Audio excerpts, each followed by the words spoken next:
This is the story of a boy named Minjun. He's poor, weak, and constantly bullied by everyone. His life is miserable, and no one takes him seriously. Not even the girl he's been in love with for years. Minjun lives with his mother in a small, shabby apartment. His mom works long hours, and most mornings she's already gone by the time he wakes up. One day, he wakes up to the usual chaos: no breakfast, a mess everywhere, and a note from his mom saying she's already left for work. He gets dressed in his school uniform and heads out. On his way, he passes the tall, luxury apartments across the street. That's where all the rich kids live, including Yunei, the girl Minjun has liked since middle school. She's beautiful, smart, rich, and she absolutely hates him. She sees Minjun as trash, someone who doesn't even deserve to breathe the same air as her. At school, things are even worse. He goes to Siangun High, where he's constantly picked on. A guy named Park Shangbin is the worst of them all. Shangbin and his gang treat bullying like a sport, and Minjun is their favorite target. Every single day, they knock him around just to entertain themselves. But on this day, something different happens. While Shangbin is humiliating Minjun again, Yunei steps in. Not because she likes Minjun, but because she thinks Shangbin is making the school look bad. She tells him to stop acting like a child and take his drama elsewhere. Shangbin pretends Minjun's his friend just to play it cool in front of her. Everyone knows it's fake, even Minjun. But Yunei isn't trying to help. She's just keeping her image clean. She's always looked down on Minjun. Back in middle school, she told him to walk a different route so she wouldn't have to smell him. Despite all that, Minjun never stopped liking her. No matter how badly she treated him, he stayed loyal, sitting next to her in class, hoping one day she'd treat him differently. She never did. Minjun's only two friends are Sanho and Bangjun, the only ones who treat him decently. They talk about an idol concert and offer to get him a ticket, but Minjun isn't interested. He's numb, checked out from life, and his friends just think he's being moody. At school, he overhears Shangbin's gang mocking a new student, a North Korean defector. But when Kong Hako shows up and hears them, he stares Shangbin down. Shangbin grabs his collar, but Hako calmly warns him to think about consequences. That shuts him up fast. Minjun watches, wishing he had that kind of courage. After school, Shangbin's gang corners Minjun again, this time trying to force him to buy cigarettes. Minjun ignores them and walks away. They beat him, drag him to a construction site, and bash him with bricks. Minjun begs them to kill him. Shangbin laughs, threatens to hurt his mom if he ever leaves a suicide note with his name on it. Then they leave him for dead. The next morning, Minjun, broken and bleeding, stares at the high-rise where Yunei lives. He decides to end it all, climb up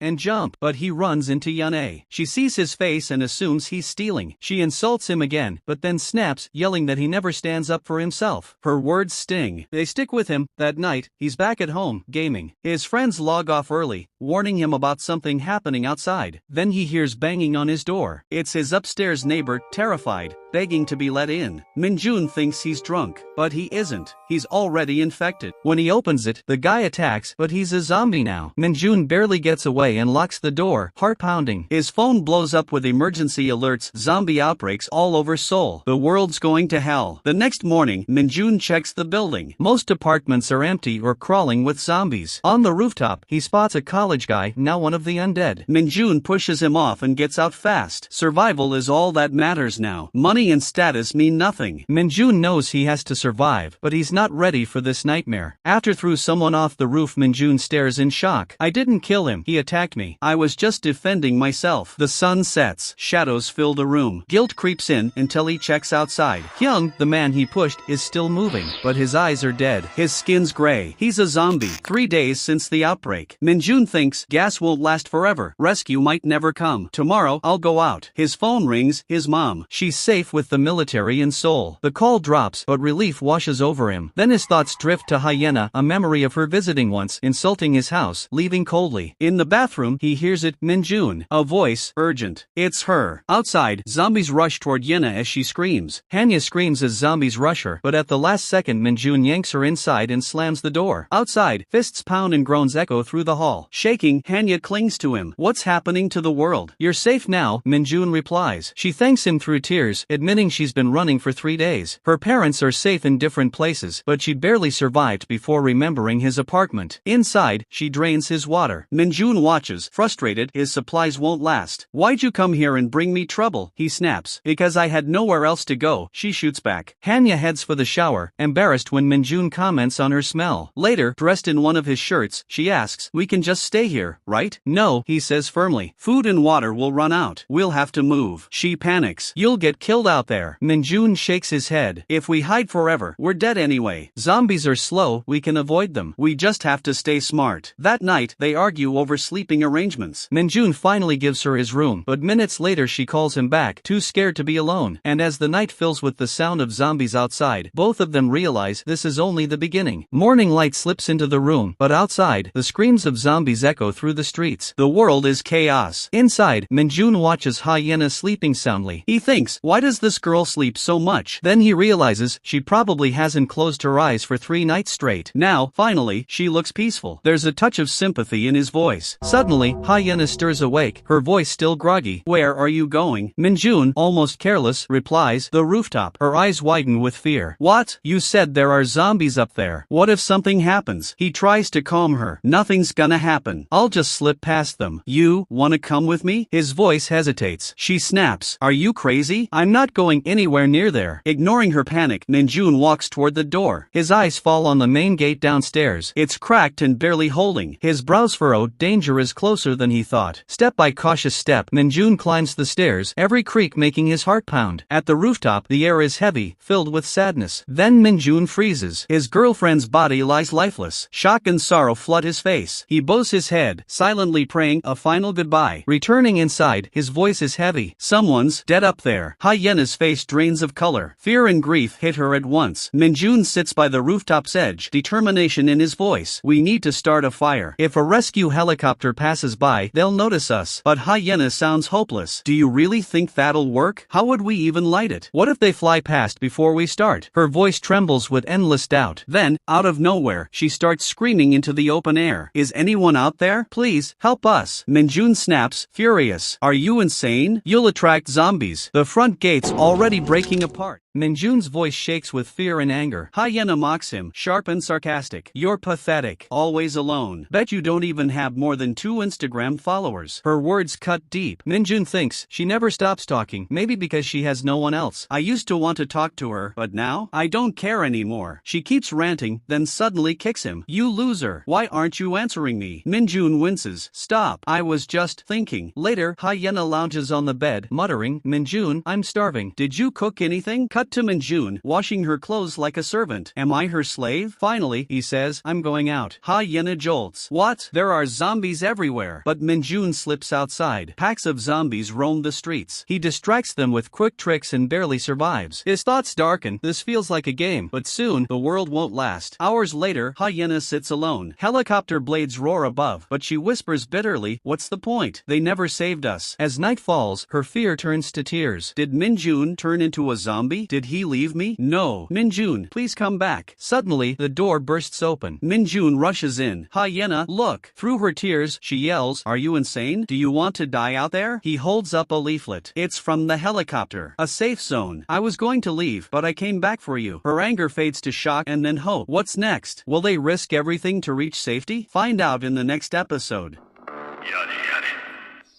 If you enjoyed this breakdown, don't just keep it to yourself, hit like, share it with your friends, and subscribe so you never miss the next story. And for extra support, tap that new hype button. It helps this channel grow and brings even more fans into our community. Okay, see you in the next video. Till then.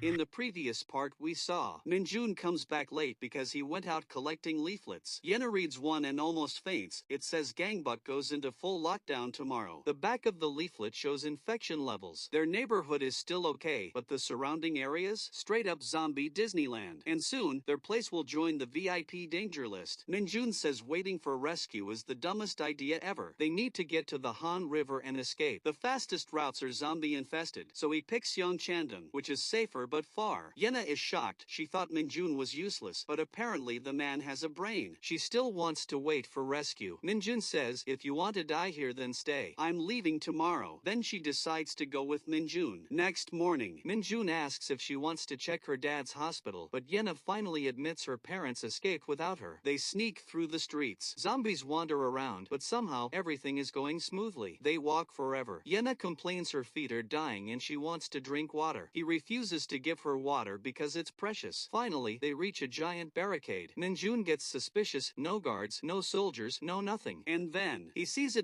whole zombie army sprinting toward them like Black Friday shoppers. He yells, "Look behind you." Yena looks and screams so loud. They run. A survivor pulls them inside, but the barricade collapses. The guy shouts, "Run!" Minjun helps Yena climb over furniture and jump through a tunnel, but she lands wrong and twists her ankle. The zombies are right behind them. Minjun remembers all the times Yena yelled at him, bullied him, and annoyed him, and somehow that motivates him. I don't know why. Realizing she might die, he steps forward. He pulls a blade from his coat. Death is rushing toward them, but Minjun refuses to die a coward. Suddenly, a motorcycle screeches in. Someone yells, "Duck!" A biker swings a bat and smashes a zombie's head. His friend cheers and tells him to get the next one. Minjun helps Yena up while the two strangers finish off the zombies like it's a casual game. Afterward, the writer laughs about how fun the attack was, until he spots Yena. "Yena, what are you doing here?" Then he sees Minjun and smirks. "And who's this weak guy?" Minjun freezes. It's Park Songbin, his worst nightmare. Songbin teases him for holding a knife. "Planning to fight zombies? I thought you were a coward." "Guess I was wrong." He then invites Yena to come with him to a safe hideout with other survivors. Yena hesitates but agrees. Songbin's friends complain, asking what to do with Minjun. One even suggests leaving him behind. Yena insists they take him. Songbin agrees reluctantly, but Minjun refuses. "I'm fine. I've got my own place to go." He turns to leave. Songbin blocks him. "You ignoring me again? The country's done, so I can teach you a lesson whenever I want." Yena snaps at Songbin, reminding him he beat Minjun before. Songbin backs off and apologizes to her immediately. Minjun, cornered, finally agrees to go with them. The group heads to an old garage, Songbin's hideout. Minjun recognizes the area instantly. It's the same place where Songbin used to beat him up. Inside, the boys order Minjun around. When they're not looking, he whispers to Yena, "This place is wrong. We should escape." Yena insists Songbin isn't dangerous to her and that other survivors are inside. Minjun sighs. "To you, they're friends, but I know exactly what these guys are like." Yena goes quiet for a moment, something unreadable passing across her face. Then she suddenly calls out to Songbin, who is already walking away. She tells him and the group she's leaving soon today. She heard her parents might be at the Siapyang shelter, and if she doesn't go now, it'll be too late. One of the boys raises a brow. "Siapyang? There's a shelter there? Thought that place was zombie buffet territory." Even Songbin and Minjun freeze at that. The bully scoffs. "Why go now? Stay the night. Come with us tomorrow." "And seriously going alone with that idiot?" He jerks a thumb at Minjun. Minjun, offended but used to it, sighs like he trained for this role. Yena hesitates, but her voice stays firm. She's going. She even gives Minjun a forced little laugh. "Just go back inside, okay? I'll manage." But as she tries to leave, one of the boys blocks her path with his bat. Park Songbin walks up, serious. He tells her again, "Go with them tomorrow." Then he suddenly smirks. "Why so desperate? Something going on between you two?" He eyes Minjun with fake suspicion. Yena clenches her fists. "No, and I'm still leaving." Minjun tries to diffuse the tension, gently pushing her toward the tunnel. "The sun's setting anyway. Let's just go inside," he says quietly. She finally agrees. They enter a half-broken building turned into a wannabe fortress. Tents, planks, gasoline, random junk everywhere. Looks more like a zombie buffet table with decorations. Yena's uneasy. Minjun sees that and holds her hand. He tells her softly, "I won't leave you alone." She freezes, not expecting Minjun to act like an actual human being today. A loud bang shakes the barricade. She screams, terrified. Zombies slam against the walls like they're trying to get concert tickets. "Is this safe?" she yells. Songbin awkwardly tells her the barricade will probably hold. Not reassuring. Upstairs, more survivors sit around. A huge guy jumps up, way too excited. "I'm Lee Bonggu, 19, business owner. I followed you on Instagram. Why didn't you accept?" Yena instantly labels him, strange creature. He keeps bragging about the shelter, food, beds, total safety, while zombies scream outside like background music for idiots. And Yena finally realizes Minjun was right. She also realizes Songbin literally tricked her into coming here. Yena steps back, ready to leave. Songbin's grip tightens on her wrist. "You think the world works how you want," he says coldly. Minjun steps in. "Let go." Songbin snaps and calls him a coward. Bonggu wanders over. "Problem?" Instantly, Songbin snitches. He has a knife. He orders Minjun to hand it over. Minjun refuses. That knife is the only reason he's still breathing. A guy behind them adds, Bungu's our leader. I'm second in command. This is basically the army. Minjun thinks, yeah, the dumbest army in human history. He glances outside. Ruined city. No police. No rules. Just danger. Meanwhile, Bungu keeps bothering Yena again and again, and his intentions are very obviously bad.